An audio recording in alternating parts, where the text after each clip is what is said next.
Agora, quando nós medimos dentro da estatística, olhando, por exemplo, a Pedra da Roseta, ali tem o que você encontra. Só aquilo.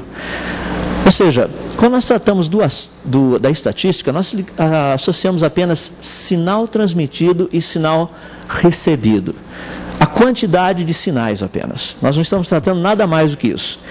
Então, sinais simplesmente não significam nada. Você precisa, para ter uma noção de que aquilo é informação no sentido completo, ir para o nível 2, ver a parte da sintaxe. Como que ficam esses códigos?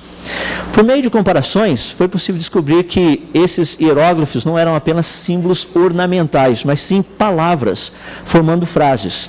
Ou seja, quando nós entramos na área da sintaxe, nós percebemos que existe um código utilizado e esse código também deve ser compreendido. Não é simplesmente um código. Eu poderia usar o código que eu estou usando para vocês agora, simplesmente mudar um pouquinho a dinâmica, ou seja, colocar numa outra língua coisa parecida. Mas só isso também não serve para detectar informação. Precisamos ir para um terceiro nível, que é o nível da semântica.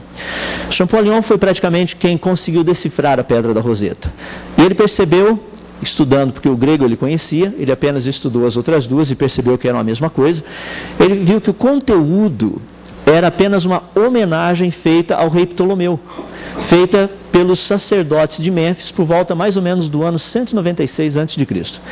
Então, quando nós tratamos da área da semântica, agora nós já estamos tratando em termos de ideias comunicadas e no sentido do sentido compreendido.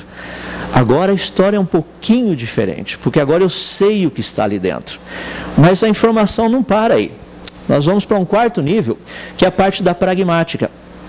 Na parte da pragmática, você está tratando de uma ação esperada. Toda informação tem um propósito.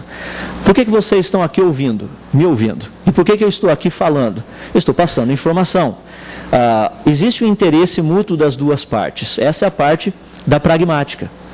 Uma ação esperada. Vocês vieram para cá para ouvir informação esperando alguma coisa. Eu vim para cá para passar informação também esperando que alguma coisa aconteça em vocês. Dentro dessa ação esperada, nós percebemos que na Pedra da Roseta, usando ainda esse exemplo, os sacerdotes de Mênfis queriam que os povos soubessem dessa homenagem prestada ao rei Ptolomeu. Tanto é que eles colocaram nas 3 línguas principais da época. Isso daí não é nada novo. Se vocês se lembram, naquela passagem da crucificação de Jesus, você lembra que na cruz foi colocado praticamente Rei dos Judeus em 3 línguas diferentes também. Então era muito comum, é uma técnica que não nova. Então, quando nós temos esses 4 níveis, nós já percebemos que a ideia é que essa informação foi gerada com propósito, não é fruto de processo aleatório. Mas tem um quinto que é muito interessante, que é tratado pelo Dr. Werner Gitt.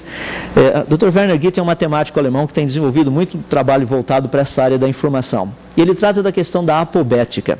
A apobética está relacionada não somente com uma ação que você quer que se tome, como é o caso da pragmática, mas é literalmente o resultado final. Ou seja, o que eles queriam, os sacerdotes de Mênfis queriam, é que esse evento, ou seja, essa homenagem, se tornasse um registro histórico. E se tornou um registro histórico. Tanto é que nós temos até hoje. Então, esse é o propósito a ser atingido. Então, quando nós temos esses 5 níveis, nós sabemos que a informação, ela é proposital, ela é gerada por uma questão de mente, não apenas por uma questão de processos aleatórios. Deixa eu me dar um exemplo muito interessante a respeito disso. Nos 5 níveis da informação. Então nós temos a estatística, sinal transmitido, sintaxe, código utilizado, semântica, ideias comunicadas, pragmática, ação esperada e apobética, propósito a ser atingido. Vamos pegar um exemplo específico. DNA. Vamos olhar cada uma das áreas, ver se o DNA bate com isso. Na área da estatística, nós temos o número de nucleotídeos no DNA. É exatamente o que nós estamos observando em termos de informação. Na área da sintaxe, nós temos a sequência dos ATCGs. Quando nós pegamos na área da semântica, que são as ideias comunicadas, nós vemos a ordem dos aminoácidos. Quando nós entramos na pragmática, que é a ação esperada, é a formação das proteínas. E quando nós pegamos na apobética, que é o propósito a ser atingido, preservação da vida.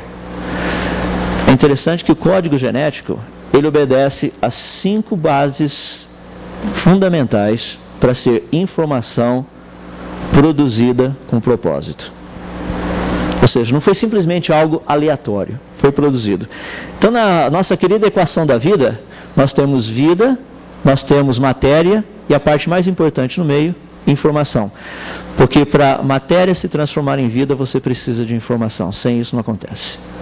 Então, voltamos de novo à nossa estaca zero. Qual a origem da informação? Isso precisa ser debatido.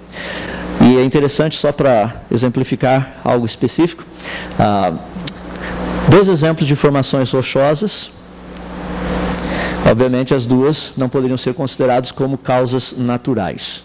Essa é uma causa natural. Aquela, imagina dizer que as 4 faces do Monte Rushmore, lá nos Estados Unidos, foram simplesmente resultado da erosão e do vento e da chuva por milhões e milhões de anos. Isso não faz sentido.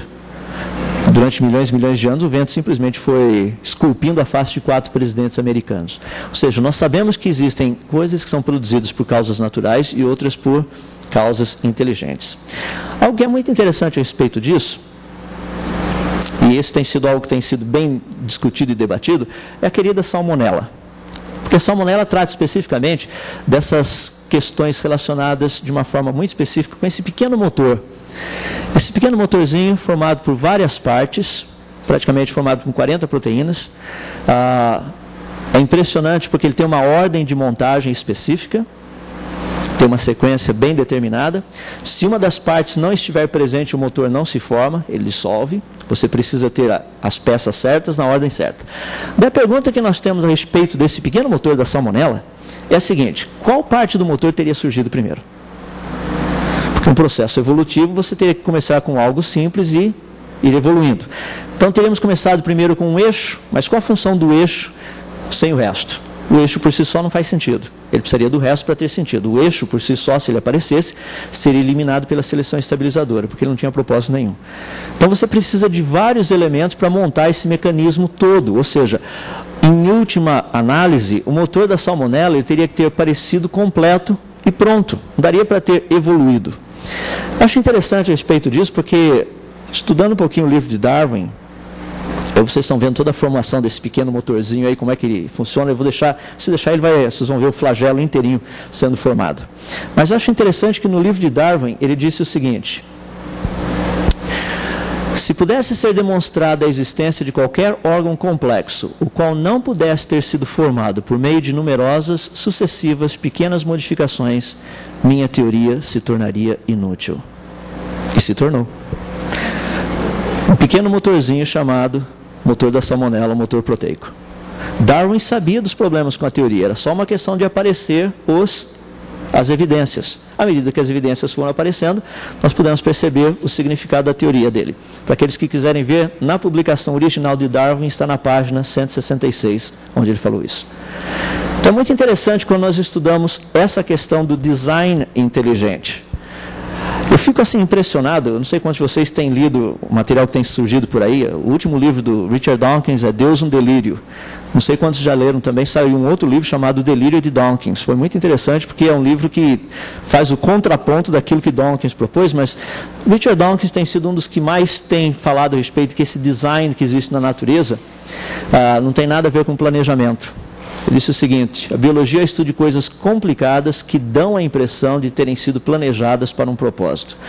Eu discordo dele porque elas não dão a impressão. Elas foram planejadas dessa forma. Não é uma questão apenas de ideias. Então, só para, dentro dessa área, rapidinho, para terminar, essas duas principais são os dois primeiros capítulos, os outros eu vou andar mais rápido, porque são mais simples, em termos não do conteúdo, mas das ideias principais. A ideia, praticamente, que eu procuro mostrar no livro, é que o design inteligente, você, ao estudar design inteligente, deixa eu voltar de novo, o Tico e o Teco estão pensando muito rápido. O Tico e o Teco são os 2 neurônios que funcionam quando você está com torcicolo, os outros são todos paralisados. A teoria do design inteligente, ela trata da questão dos sinais de inteligência. Para explicar esses sinais de inteligência, a origem deles, você tem que entrar no criacionismo, tem uma fonte de criação. Para explicar o criacionismo, você precisa de uma criação especial, porque o criacionismo trata de uma forma geral apenas desses sinais de planejamento que nós encontramos, a ideia de uma criação, mas ele não trata especificamente ou necessariamente de um criador. É na criação especial que você encontra a ideia do criador. que houve essa criação toda, ela faz parte de um planejamento especial. Essas três áreas aqui nós podemos tratar dentro de aspectos científicos. É interessante porque eu estava numa discussão há pouco tempo atrás, uma pessoa numa universidade perguntou: e você sabe qual é o criador certo? Eu falei: eu sei, mas é a minha aposta. Eu falei assim: ainda bem que você disse que é a sua aposta. Eu falei: só que a minha aposta é a certa. Então, de vocês eu não sei qual é. Então, dentro da ideia principal é o seguinte: aceitar que existe um criador é algo científico, nós tratamos com evidências, nós olhamos complexidade mesmo, por exemplo, computadores, uma canetinha que aponta o laser, projetor de mídia, até as cadeiras ao nosso redor, todas essas coisas, nós entendemos que elas não são fruto de processos aleatórios naturais, literalmente foram criados. Então, aceitar